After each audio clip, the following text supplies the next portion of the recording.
6:15. We're starting our roundtable, the last thing for today, for the first day of the conference. So thank you everybody for staying and coming to this roundtable. We're very excited to see you here. We're very excited to have a conversation because we're very excited about this show, and we hope you are. My name is Ekaterina. I am a PhD candidate at the Department of Classics at The Ohio State University. My research is on Hellenistic poetry, but also I work on classical reception in Soviet Russia, and particularly in Russian animation. And my co-host today is Dr. Chiara Sulpizio from the senior lecturer from the, I cannot pronounce it, Vanderbilt University. Yes.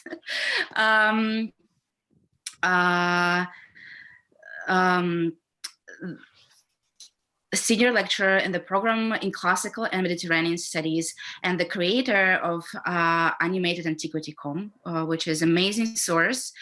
And I'm sending the link to the Animated Antiquity.com to the chat to everybody, because I think everybody should use it all the time because it's amazing. So today we are going to talk about the new show, Blood of Zeus, and we envision our roundtable today as follows. First, we're going to screen the trailer and provide a brief summary of what the show is about, if not everybody has seen that. Then we will open the discussion, which is organized around three main topics. First, the appeal to modern audiences, the relevance of the show right now, because it just came out in the end of October. Second, the interplay of ancient Greek myth and other traditions, especially Japanese anime. And finally, we will close our discussion with the questions about the pedagogical potential of this series. And the note, there will be spoilers. So if you don't want spoilers, you should mute us sometimes, because we will talk about what's going on in the whole show, right? And I would like to remind everyone to adhere to the conference code of conduct during the roundtable. Please keep yourself on mute if you're not speaking. Use the raise hand feature or chat to engage in the conversation. And finally, please use the hashtag AIMS to 2020 if you're posting about the event on social media. So now I give the floor to my colleague and co-host, Chiara. I will start.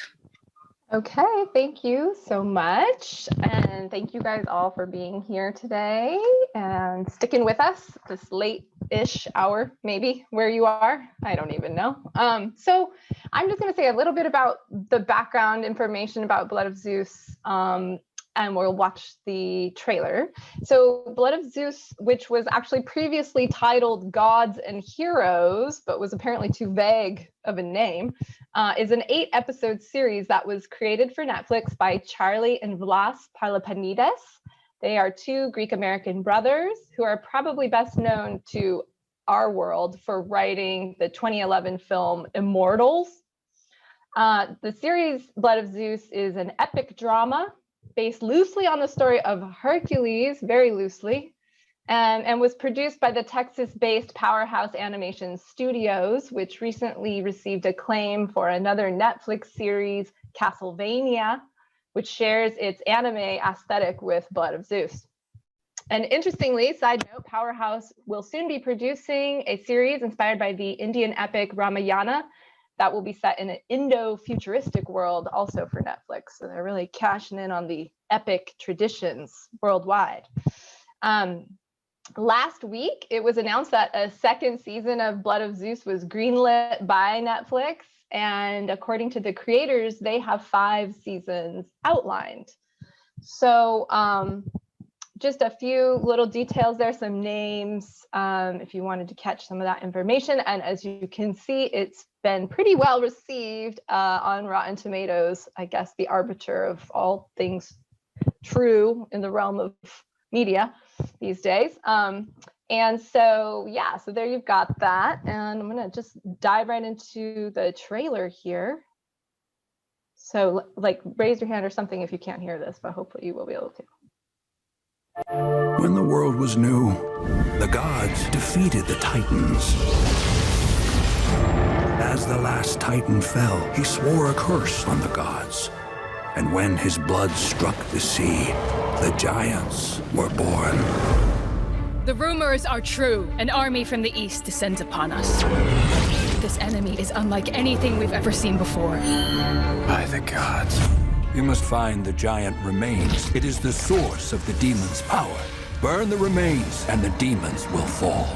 What's your name? Heron, Join us. if what she says is true, we should go. You don't understand. It'll be our death. What are you talking about? You're no bastard. You're the son of Zeus. Convert or die. The fate of the world rests in your hands.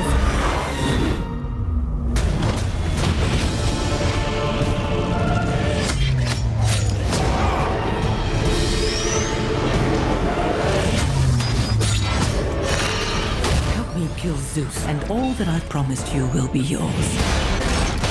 Do you really think this bastard can lead them? I do.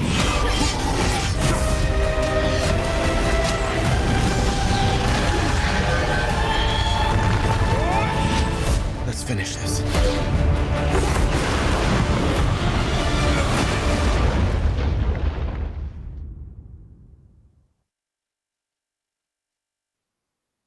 Oh, all right. I'll put that back up big in just a second. So, whoa, okay. There you have it. I thought we could just start off with an equally epic chat storm today. So I just thought you guys out there could just type into the chat your general impressions of the show. Did you love it? Did you hate it? What was your favorite thing, as a way to just sort of generate some activity here. So please feel free to just do that, and we'll kind of riff off of that here in just a minute. Oh, refuse to watch. Wow. Loved it. Okay. Creative engagement with myth. So many recognizable tropes used. All right. We've got some strong feelings already, I can see. Very anime. I think I agree, especially on the demon front, which is very popular right now in anime. Haven't heard of it before today. Okay, so we've got a lot. So bored with Hera being the bad guy. I feel you. I feel you on that. Pretty interesting. Trying to love it. Loved it. Great. Great. I love it. I'm gonna stop my share for just a sec so I can see everybody putting everything in here. All right, I love that. No, you guys aren't holding back, letting us know how you really feel about it. Yeah, Star Wars, 100%, like very well represented here. I think as well. Okay, some people like Castlevania better. I feel like Castlevania has been really popular too, so. It is not on DVD, it is on Netflix currently streaming. Animation isn't great, animation is great. Wow, okay, well, we've got a lot to talk about here, people, clearly. All right, it's no Avatar. Oh, I love it. Okay, so thanks so much for, all the feedback, and I'm hoping that we can talk about all of these things. Okay. Should we summarize it a little bit? So yeah, What are do you there any? think? Do people want like a brief summary? Did you feel like you got enough from the trailer? I mean, I can give you kind of the super duper short version if you want, but Yeah, let's do that. Like okay, 1 second. So really quickly, we're following the story of Heron. Okay, this good-hearted young outcast who learns he's the son of Zeus as he steps into his father's footsteps and becomes a powerful warrior on a quest to drive out the demon scourge that has come upon Greece. Of course, it turns out that the leader of the demon scourge is a youth named Seraphim, and he happens to be the mortal brother from whom Heron was separated in his infancy and who became a demon by ingesting the remains of the vanquished giants. The soap opera twist is brought to you courtesy of Zeus and his incessant philandering, of course, which drives Hera into such a rage that she allies herself with Seraphim and raises the demons and the giants in an effort to destroy Zeus and take her revenge. The final episode of the season ends with a battle royale between these two forces that results in Heron ascendant in his divine powers, the giants again defeated, Hera wounded, Zeus maybe dead, don't know, and Seraphim enslaved to Hades in the underworld. Okay, so that is the very rough outline there. So let me just share my screen again really quickly. Hey, can you share the 4th slide? Yeah. And we can start a discussion. I think it's time. Okay. So we're gonna open it up first to just the general appeal. I'm gonna throw it back to Katya now. Go ahead. So we have 3 main topics of discussion. So now we will discuss appeal or modern relevance. So there are a couple of questions to I want us to consider. First, what are these strategies the producers of this show deployed to create an innovative representation of well-known mythological material that attracts audiences, very diverse audiences, or on the other hand, actually not very diverse audiences? What do you think? So are there similar ways that classicists like ourselves can deploy this the similar strategies to publicize our own research? So kind of both ways question. So yeah, let's hear you. What do you think?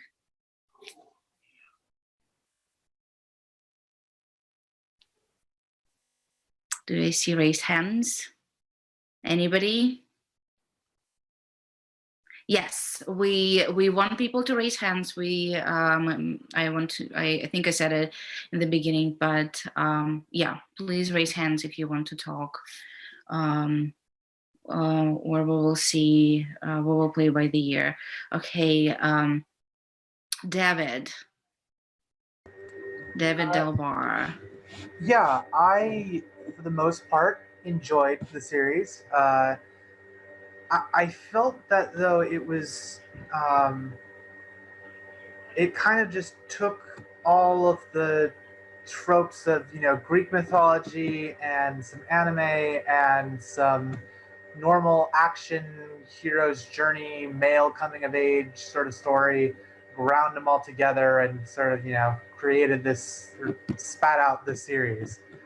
And I guess that's my main problem with it. In and of itself, it's perfectly fine. But it doesn't seem to really stand out as anything particularly unique. In that, just it's everything feels like it's sort of been done before, I guess. And it was hard for me to really pinpoint any kind of original takes on this, and I'd be happy to be proved wrong if somebody had a more insightful viewing than I did. Okay, so not innovative, maybe. I don't know. I found it pretty novel, especially in terms of how they presented in the beginning as a story that existed but that was lost. That's, I think, a very good way, and not very employed way to start the mythological narrative in animation. Kristen Patterson, I think, was earlier. Yeah. Hi. This is kind of in keeping with what David said, but just speculating on what the appeal of this show would be. I mean, the title itself and the entry point is kind of this arguably self-insert character who we learn is, you know, not just some random schmo, but the son of Zeus, which is a trope that we see a lot in Greek mythology and still in modern media. It seems a little on the nose, even that his name is Hero. And, yeah. his backstory is kind of an amalgamation of a lot of different Greek heroes. There's kind of the Dioscuri in there with the twin brother, who is also at the same time of a different father. But I feel like where it fails to satisfy is that it doesn't really dig into, like, what does being the son of Zeus mean, other than that he inherits some fantastic powers, apparently.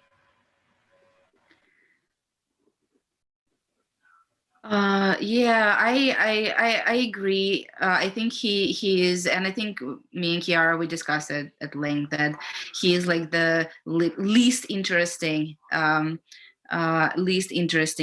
character of this. The main character, the protagonist, is like not very interesting at all to compare with his antagonist and many other characters.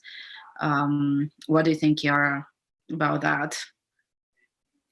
Yeah, I'm not really like super invested in the story of Heron at all. I appreciate. I kind of am of two minds. Like, on the one hand, you want it to sort of, I guess you like the fact that you can recognize a lot of what's happening here. It's well worn, maybe even cliche, we could say.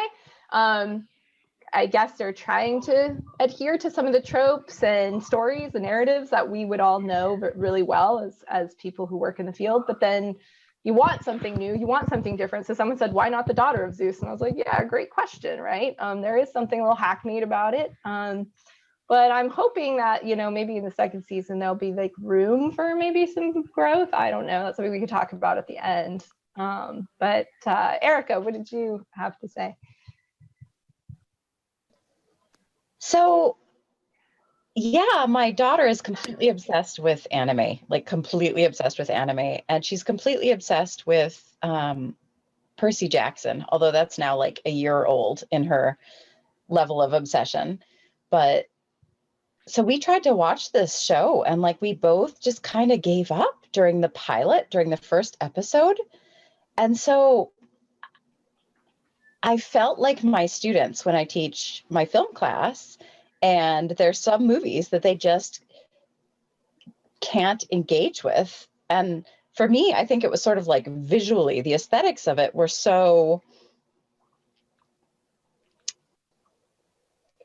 like, there was so little adherence to what seemed to be a faithful adaptation of Greek mythology that it was hard for me to hold on to, but it wasn't far enough away that I was like, oh, okay, cool. We're just in a completely different narrative universe, and I'm just going to have to go with that. So I was just sort of left with, gosh, I'm kind of bored, which is the last thing that I ever want to happen if I'm watching a show that I really would love for my students to love, you know? Mm-hmm. And so I love the question that you put about like, how can we think about using this as an example of making our work more interesting to students? But for me, and I'm being just like super honest, it really failed for me. Fair. I mean, absolutely fair. And I share that sense of in-betweenness or something, right? Ambivalence, I guess. Yeah, sorry. Go ahead, Katya. Yeah, just two things from the chat. The first, I love this. Why not Daughter of Zeus? It would be amazing. I agree completely. I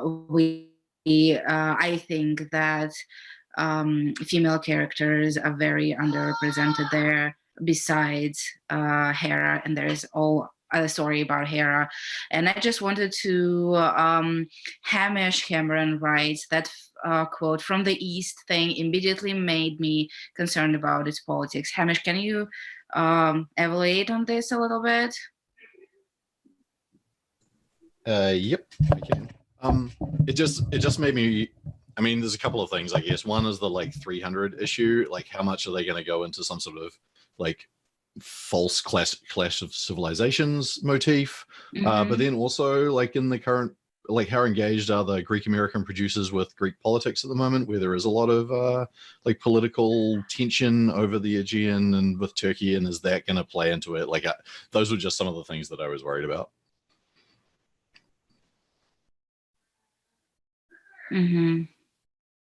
Anybody can evaluate this ideas? Anybody had ideas about that? Sorry, I can't raise my hand because I have host status, but it seems to me that the that immediate reference, which sounded like an alignment with 300 to talk about from the East, a horrible band of monsters coming to murder us all. It evaporates. Like after that statement, it totally evaporates as a plot point because they're not from the East. They're not from anywhere geographic. Like geography doesn't seem that relevant to the series, apart from the fact that there was a map, but it's not even like, it's like a crypto map later in the series. So it seemed like it was like a little bit of red meat, but then they weren't going to do anything with, at least in terms of the script.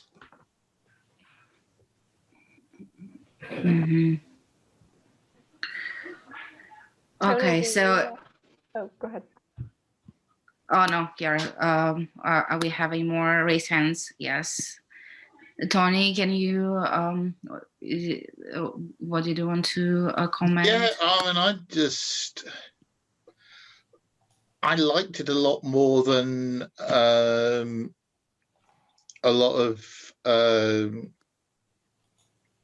of other people seem to have done. I thought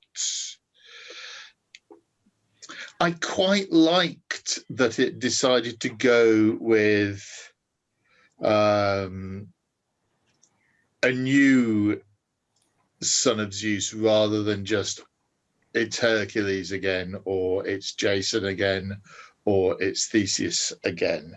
I find it quite interesting the way it does blend, you know, the giants are basically kaiju, and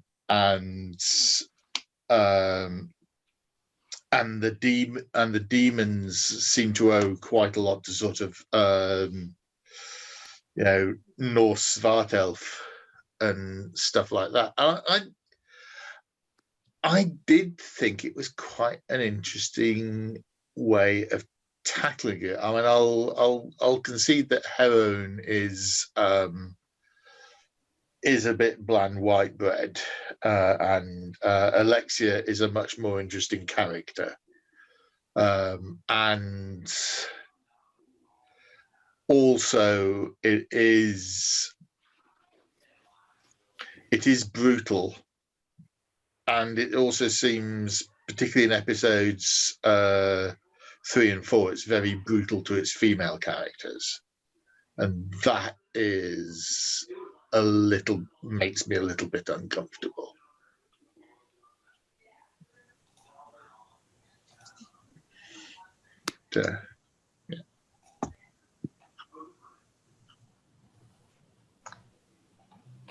Yeah, I'll just jump in and say there's a lot in the chat going on about Hera right now, just to talk a little bit about the female aspect. I also just feel like there were some missed opportunities.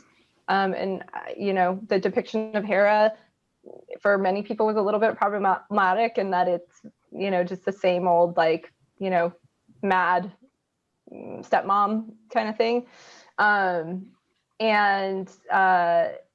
I really felt like this character Alexia, who's the Amazon, like I am still waiting to figure out like how does she figure into all of this? Like she seemed really important at the beginning, and then it was sort of just like I never got the backstory on her.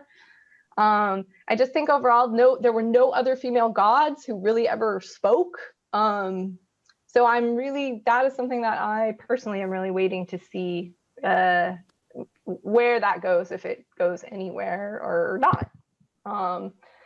So yeah, like want to hear more from you guys. Jeremy, do you want to share?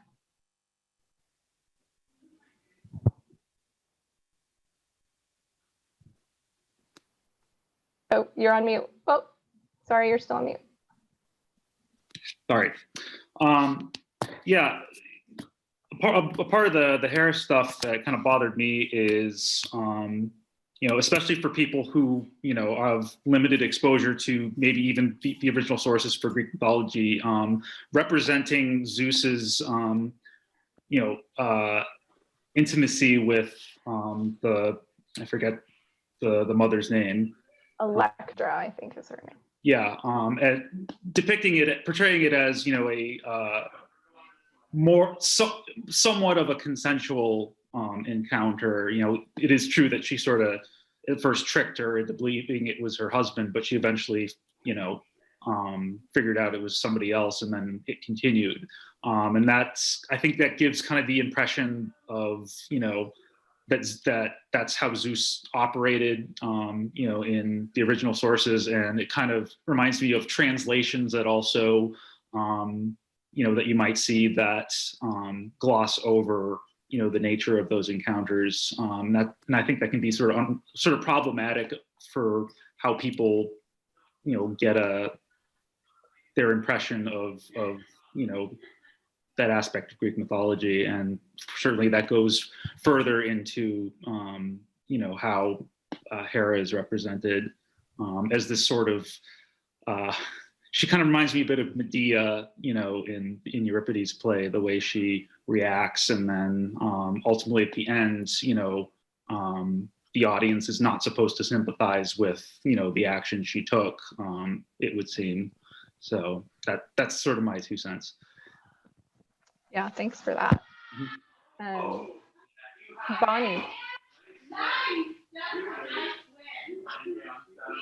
Well, I have to say, I don't know that I could personally say that I enjoyed the one episode that we watched.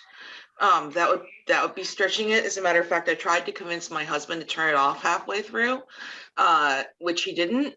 And I don't think it was because he was enjoying it. But he did make me watch the whole thing. I do think that it could be a useful teaching tool. I mean, I will admit, in terms of animation, I'm a classic hand-drawn Disney girl. I don't like the new computer animation. I like the old stuff, like circa 1990s. I really liked the way that they're clearly playing around with myths. And I talk to students a lot about different versions of myths and the idea of mythological innovation. And we look at a couple of different versions of the creation myths side by side. So I feel like this would actually be a really great opportunity at the beginning of the semester to then put this in, which is itself playing with this tradition. And there's a sense in which, yes, Heron seems very derivative, and I wish they could have chosen a more creative name than Heron. But at the same time, again, they're playing with these tropes, and I can see where it could be very useful for my students in terms of explaining things. Thank you. Talking about pedagogy, Katerina Zaharia, could you share your experience about the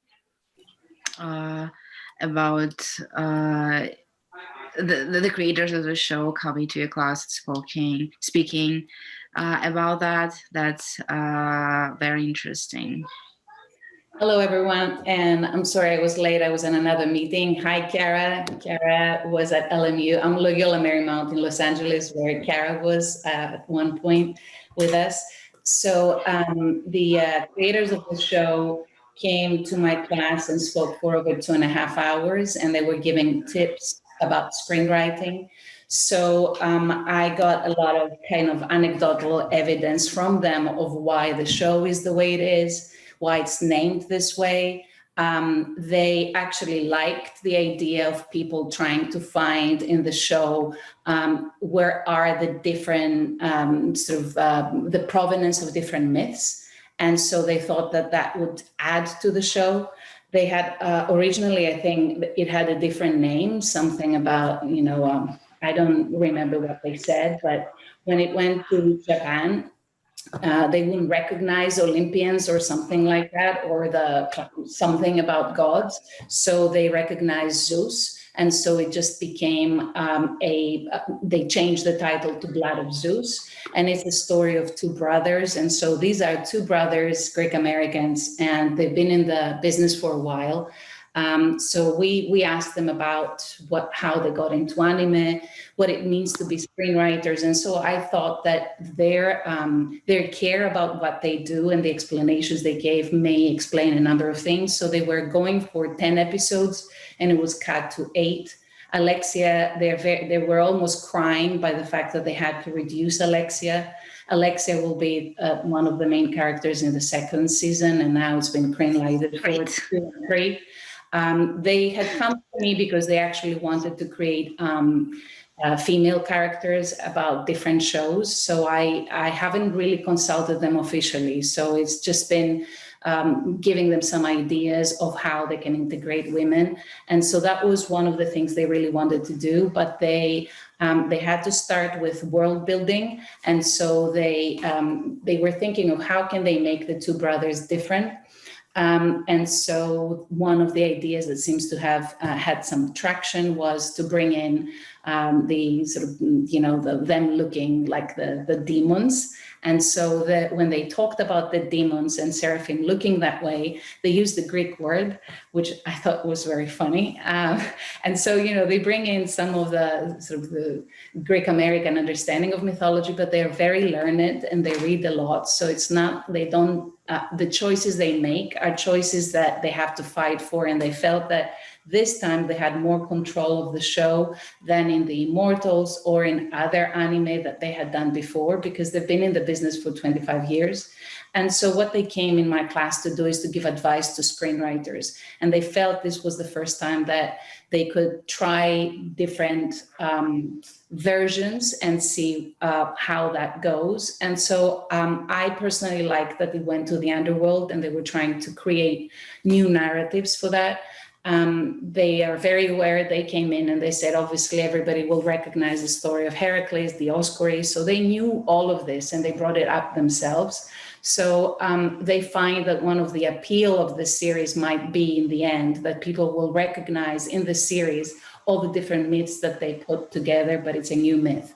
And so I'm happy to answer whatever you want. And I can also give you a link to the little interview. And again, I had already discussed with them before. So I was trying in the interview to have my students ask them questions.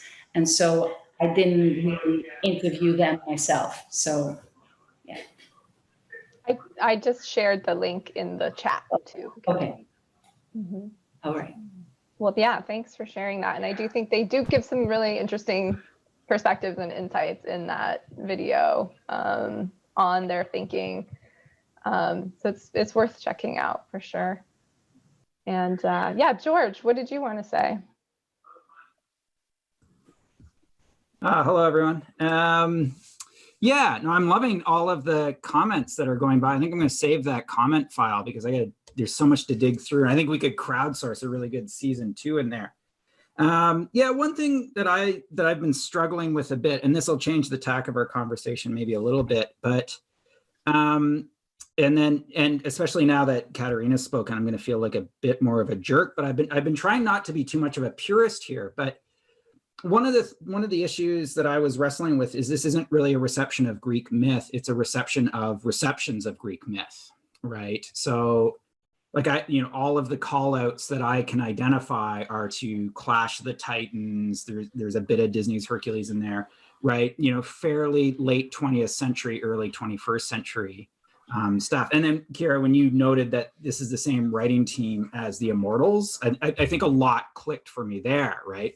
So, I've been thinking about that a lot. And so part of what bugs me is that if I try and drill down here, I actually can't go very far in that particular direction. So I feel kind of stymied sometimes, where they're not taking something that I know from antiquity and making it into something new. And that's what I mean, right? Like I'm not normally such a purist about these things, but it was something that niggled at me, because like I said in the comments, I compared a little bit to Castlevania, which I can enjoy thoroughly as an adaptation of a video game, and not as some piece of historical fiction about Wallachia in the 15th century. So I'm wondering if that's just my position interfering with how I read the text. But yeah, anyways, that's and I'm gonna be rethinking a lot of this now based on this conversation. But yeah. Yeah, thank you. I just wanted to add about video games that I believe that, and that's my impression, not only the producers and writers had to check boxes to make it more appealing to the target audience that is not us as the scholars, discussing this at the conference, and I believe that one of the boxes is to make some parallels and some, and I agree about reception. I think there are a lot of parallels with the video games, and particularly with a pretty popular game called Hades. I don't know if somebody ever saw that. And I was watching people playing the game who are completely far from being classicists, and what they loved about this is all these gods' personalities.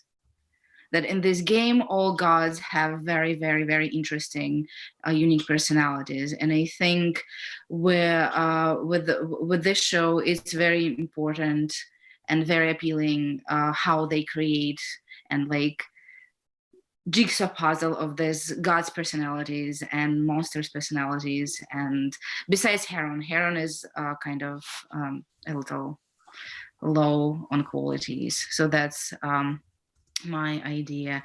Just as a moderator, just reminding everybody, we have a very good conversation in the chat, and we have through some hands.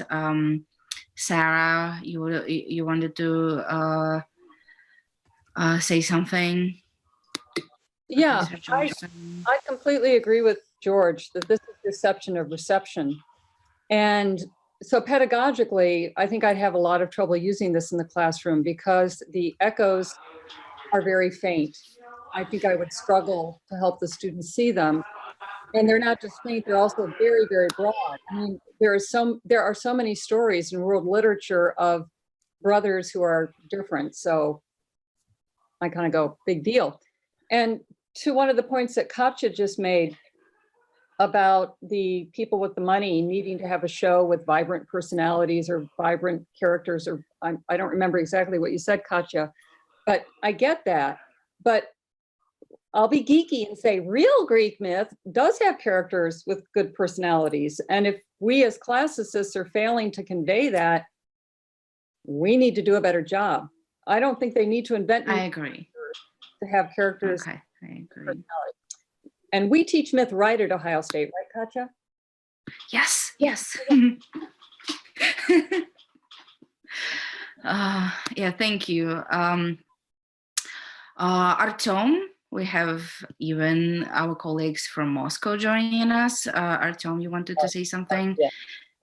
Yeah, just I was I was going to catch up on what you Katja said about gods having personalities, and I think there's interesting and important. I'm talking from the perspective of contemporary literature, specifically fantastic literature. And I think that one of the most important notions here is what Max Weber called disenchantment. So I think that what we usually see in contemporary fantastic literature is that authors they secularize those fantastical supernatural beings. They kind of show that those supernatural beings are part of human social hierarchies, social structures, social systems of values. And in a very strong sense that kind of destroys the feeling of supernaturalness of those beings and creatures. And in a way, they show that they are the same as we people are.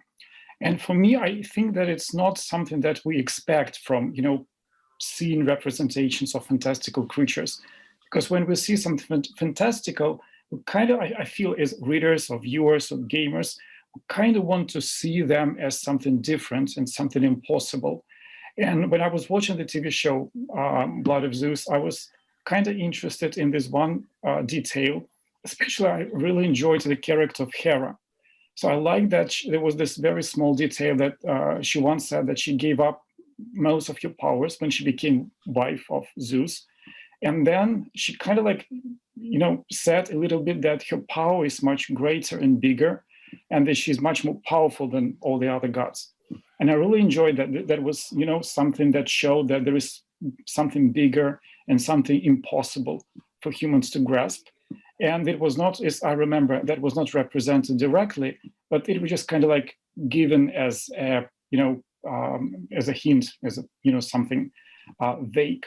And I really enjoyed that part because, we see those representations, they seem real, very human-like, very, in terms of behavior, in terms of how they relate to each other, but still there is something impossible, something, very supernatural that we cannot even grasp, but that is just, there's somewhere there. And in this case, I think it's important. And I just one more thing I wanted to say. I think, again, what is very interesting when contemporary creators use antique mythology or, different ancient cultures in their representations is that what we people of the 21st century, how we see the borders between what is real and what is supernatural. It is very different from, those ancient cultures. And as far as I know, in ancient Greece, there was the gods and people, they were part of the same world. For us, there is the world of real, the secular world, and the other world of supernatural. And the borders between them always change. And I think that when people, address those antique mythologies and you show them the relationship between the real and the imaginary or the supernatural, that shows kind of how we perceive those differences. And in this case, those TV shows can be very interesting as, signs of some cultural symptoms, cultural movements, cultural dynamics. So thank you for, bringing up this conversation. Thank you. Thank you, Tom. It's a lot of unpack here. Anybody wants to comment on what Artyom was saying? Sarah? You had some comments. I just want to jump in really quickly and give a shout out to Christian Lehman, who's here, because he did a little, well, it wasn't little, it was actually quite a big conversation with David Wright and Amy Pistone about the show. And one of the things they really picked up on was this idea of Hera as the Queen of Heaven, kind of harking back to Middle East or Near Eastern myth. And this idea that she had somehow been demoted when she married Zeus, and this sort of maybe myth of matriarchy or something going on there, a sort of subtext that really maybe could have been, there were hints of that, right? There were tantalizing hints of that, which Artem just sort of referenced. So I'll put the link in the chat to their conversation as well, because I think you guys would enjoy it. And they also kind of picked up and talked about that in a little more detail. So yeah, and then Hamish, did you want to jump in? Yeah, so when I saw the trailer for the first time, it seemed to me that it was doing the kind of, it didn't seem very classical to me. It seemed like they were mostly putting a very light classical veneer onto a sort of anime thing. And the way that series like Fate Night will include classical characters, but they're not actually classical characters. They're just the classical name, something like that. And so I'd sort of written it off, but so thank you for running this panel, because it's made me want to think about engaging with it more. And my question is related to Katerina bringing up Hades. I'm planning on using that in my myth class next semester, because the characterization of the gods is so elusive of myth that I can put up just about any fragment of things they say, and there'll be something in the text that should springboard the students into engaging with an actual myth. So is there anything like that in Hades, in not Hades, in Blood of Zeus, in the way that the gods are characterized? We've mentioned the kind of like boring protagonist, but if we leave him aside and we just look at the way the gods are portrayed, is there anything useful there for teachers of myth to bounce off or riff off?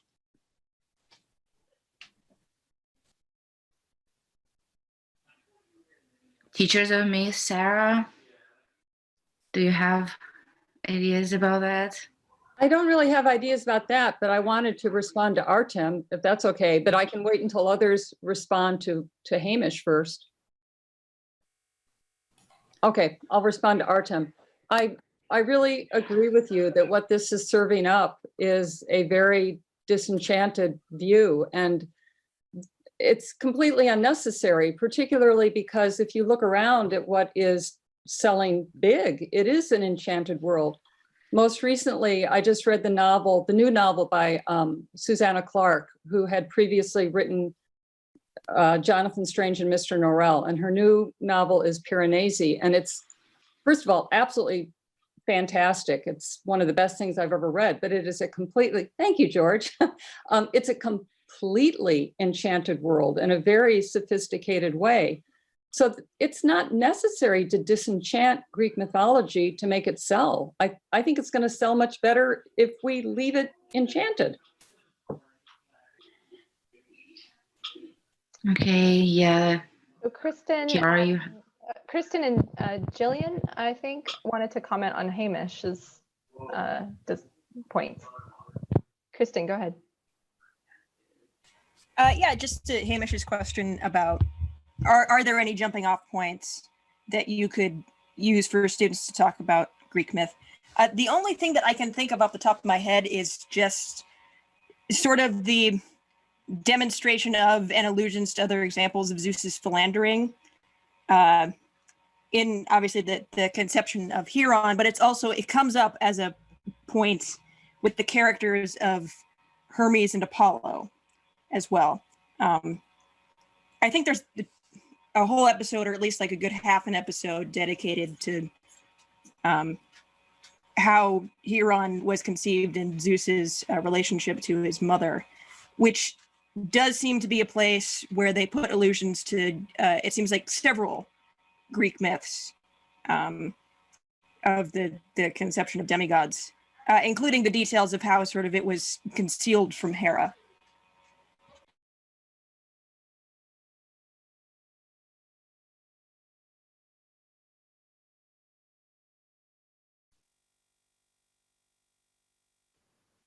Okay, sorry. Jillian also wanted to mention, I think, yeah, that there are, I don't know, I feel like there are a few places we can plug in. So I actually kind of like the interaction of the gods, their kind of relationships, their family relationships. So that might be, I think, a valuable point of entry in a myth context.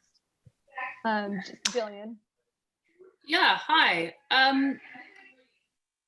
So one of the things my students like to talk about, because of course they all come to class and we talk about why are you here, and all of them say things like, I liked Disney's Hercules, or I liked Percy Jackson, or whatever. So it's interesting to talk with them about which elements from myth have stuck in pop culture and which things can we just not get rid of. So for example, Aphrodite is this vapid, sex-driven creature. She doesn't show up so much in Blood of Zeus, but it is something we talk about. I mean, why are women boiled down to, sex symbols sort of thing?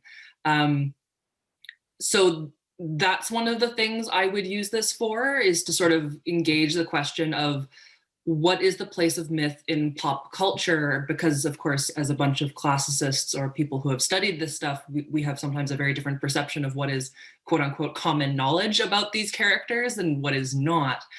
And then iconographically, I appreciate it's anime, so it's an interesting use, but it's also interesting to sort of freeze frame on different characters and show, what is associated with them and what are these choices. So Hera, for example, doesn't show up with peacocks, but with ravens or crows. So what is that choice about? And why are they making these visual choices? And of course, that's a very Wicked Witch trope, and it makes her look more like the evil queen in Snow White, speaking of hand-drawn animation. And so it associates her, or Morrigan from Irish mythology. Thank you, David. Absolutely. So there's some interesting visual things that could be discussed as well, which again come down to the pop culture thing. So that's sort of where I would go with it. And I had a third thing, but I'm blanking, so maybe I'll just turn my mic off. Thank you very much. Yeah, there's so many things to discuss, and again, I look at the chat. The discussion is going in two ways, so we kind of multitasking here. And this roundtable is to start a conversation because the show just came out, and to maybe outline some topics we will discuss in the next aims when we'll have like second season and third season. So talking about second season, so we wanted to wrap up this this discussion with the question, so what do you think is going to be in this season 2? Because they are not telling us, because that's the right commercial thing. So I just wanted to ask everybody, so what do you think is going to be the second season, especially if you watched the last episode of the first one?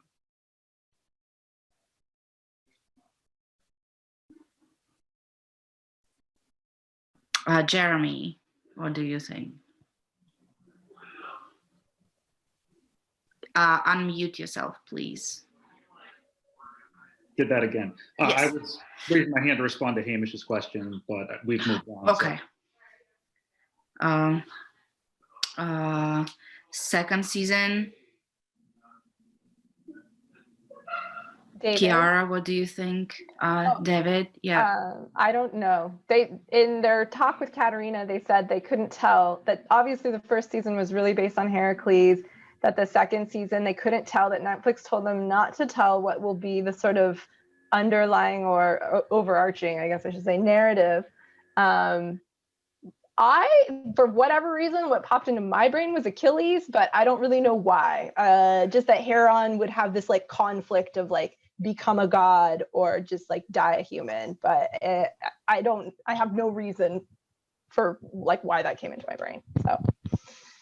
So David, what do you think?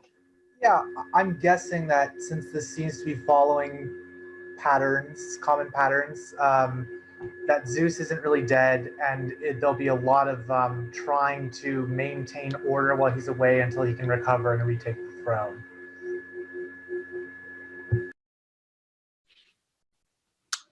I believe it will have to do something with Hades and with the underworld, much more than the first season, and maybe some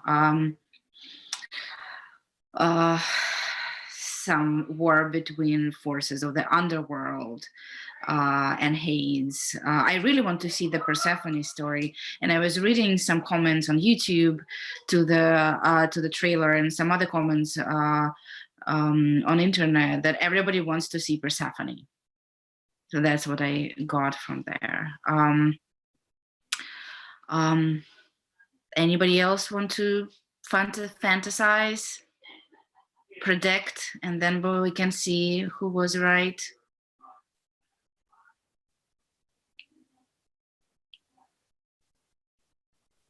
Yeah, I agree that Persephone Meredith has been super popular lately. I'm not 100% understanding why. I realize that's like a different conversation for a different day, but I'm fascinated by that. Heron retires and opens a fish restaurant.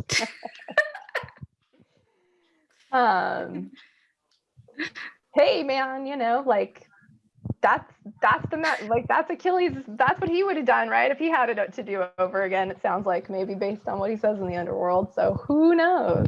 Yeah, yeah. Maybe we see more story about the Amazon and her involvement with herons. We don't have, like, according to like the the genre rules. I would expect some love story with Heron, honestly, because that's kind of, and with the Seraphim, or like the triple love story with the Heron, Seraphim, and somebody else. I don't know. Who knows? But I almost sure that it will be a lot of Seth and Hades, and we will see more geography over the underworld and something like that. Katerina, the question. Do you have any hints from the source about what we can expect? Yeah, definitely Alexia and the underworld. That's big. But all the gods will have their characters kind of more developed. And so people were asking, where's Dionysus? So the interesting thing will be to see which side the gods are taking during civil war and how they pitch themselves against the other. And so I don't know much more, but I pushed them on Alexia before, and they said definitely they have some stories they had to cut out about her background, and that's going to be it. And I think probably she's going to engage somehow with Heron. I mean, that's what I think. And so there must be something about Persephone in the underworld, but they didn't mention Persephone, so I'm just wondering, what else are they going to do? Yeah. Yeah. But what I just wrote, and I wanted, since I'm talking now, Powerhouse Anime. Anime means hand painted, so everything is hand painted. And this Powerhouse American company is in Austin. And so they're following the Japanese anime, but actually doing American anime in Austin. And they are the same company that did Castlemania. So that was something to add to what George was saying, that actually it's the same company. And I liked I found it interesting that the brothers were talking about Immortals, which I hadn't seen. And I was kind of cramming before they came to class because it was really unexpected. So I watched the Immortals and I thought, oh my God, what is that? And so they said that they wanted to change it, but they were stopped in the middle of it. And so there were new writers, but they appear as the writers because they have 51% of their input in there, and they weren't very happy with where it went. So they said that they were happier with the kind of control that is newly found control for screenwriters, who when they participate in feature films, the director has more say, whereas in this particular case, that they seem to have been getting on quite well with the director. So I invited them, and my class had a lot of screenwriters, so they were giving advice to screenwriters. And that's what I found interesting from them, saying that, they feel that maybe the second and third season, they will be more freer to do other things that they wanted to do. And that I want to see where that takes us. Personally, when I started watching this at the beginning, I thought, well, not my cup of tea, But towards the end of the season, I thought, okay, I see where this is getting a little interesting. So I want to see where it goes. That's all. And if you invite them, I want to see. Yeah. If you invite them, they'll come. That's the only thing I can say about them. They're willing to communicate. They sought me out. They came for advice. I mean, what did I know? I hadn't seen the show. So they were asking me questions and books. And so I did that for another project they have. So if you ever wanted to invite them, they would come. They take criticism well. They're really very hardworking and open. So I think that I would, I think that would be an idea. Yeah, well, somebody said next, and David, I know you had your hand up, so I don't want to disregard you, but somebody in the chat earlier said, can we do this again next year when maybe the second season has come out? And maybe that's not a bad idea, and maybe we can invite them to come and join us. So, stay tuned, I guess. But David, did you want to jump in? I just forgot to take my hand down from earlier. Oh, Sorry. okay. Well, that's a great idea. So to be continued, because it was, we saw this roundtable as a starter of the conversation. and there are a lot of mixed feelings and a lot of ideas about different aspects of the show, but I think we all agree that it will impact in the future how in popular culture the Greek mythology will be seen. Like that's my perspective. Maybe I'm wrong, but I think we kind of came to that. So it will influence as Disney influenced Disney's Heracles, for example, influence later adaptations. So that's probably the full stop, or rather maybe a comma for this conversation. And we are out of time. Yeah. And we apologize if we did not let everybody to speak or didn't read all the comments, because there is a very interesting conversation going on there. It's a new format for us. But I think it was very interesting. Thank you, everybody, very much. Yeah, thank you guys for this roundtable.